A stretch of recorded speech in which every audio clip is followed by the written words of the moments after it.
Students, good morning. Today I am starting the second video of your uh, history.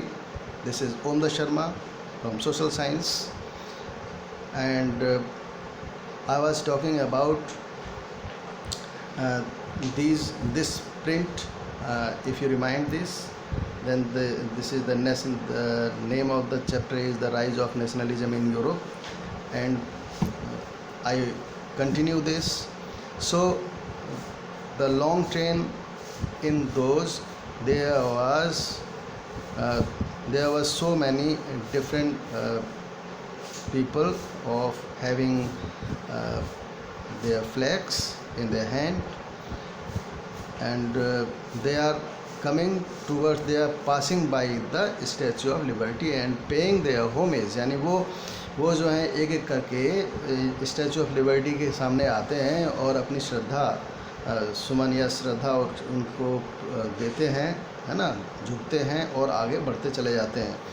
तो जिसमें जो है वो ये सारियों की कल्पना थी। German people did not yet exist, हालांकि उस समय तक जो है जर्मन पीपल यूनाइटेड नेशंस के उसमें वो नहीं बन पाए थे, यूनाइटेड नहीं हुए थे। The flag they carry is an expression of liberal hopes. जो झंडे थे उसमें ये उम्मीद थी कि भाई लिबरल मतलब लिबर्टी यानी स्वतंत्रता, है ना।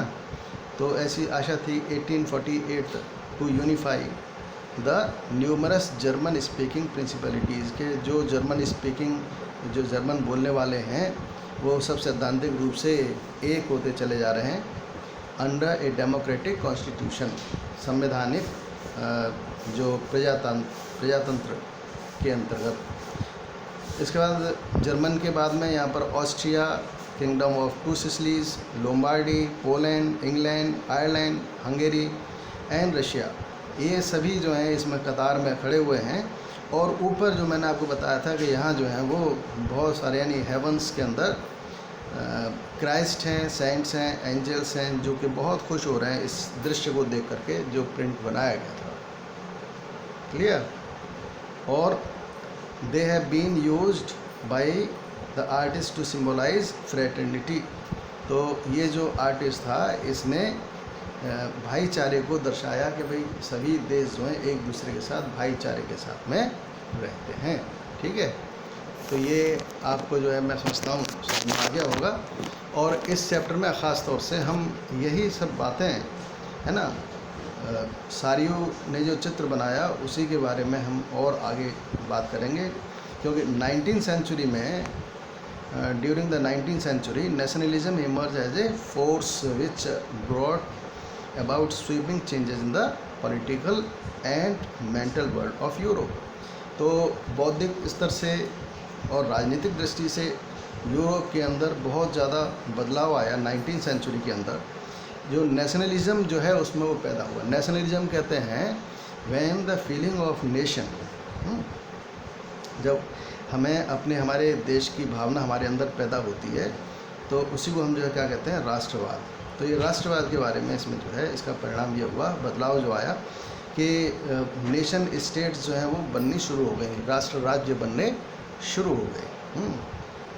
तो पहले जो था वो क्या था, मल्टीनेशनल डायनेस्टी, यानी अलग अलग जो हैं वो राजा अपने अपने राज्य करते थे। लेकिन अब जो है उसमें अंतर आ गया, अब जो है राष्ट्र बनने शुरू हो गए। The concept of the practices of the modern state in which the centralized power exercised sovereign control over a clearly defined territory। अब जो मॉडर्न स्टेट बनी थी इसमें जो पावर थी वो एक स्थान पर होती थी और दूसरा एक उसका जो है सीमा, उस राज्य की एक सीमा रेखा थी, यानी बाउंड्री थी, क्लियर जो डिफाइंड होता था कि हमारा जो राज्य है वो यहाँ से यहाँ तक हमारा देश जो है वो इसकी सीमा ये है। Had been developing over a long period of time. लेकिन ऐसा करने में ऐसा नहीं था कि बहुत जल्दी हो गया, इसमें बहुत लंबा समय लगा, तब जाके नेशन स्टेट्स बने। और इसके पीछे लोगों ने बहुत बड़े त्याग किए, संघर्ष किए, बलिदान दिए, है ना।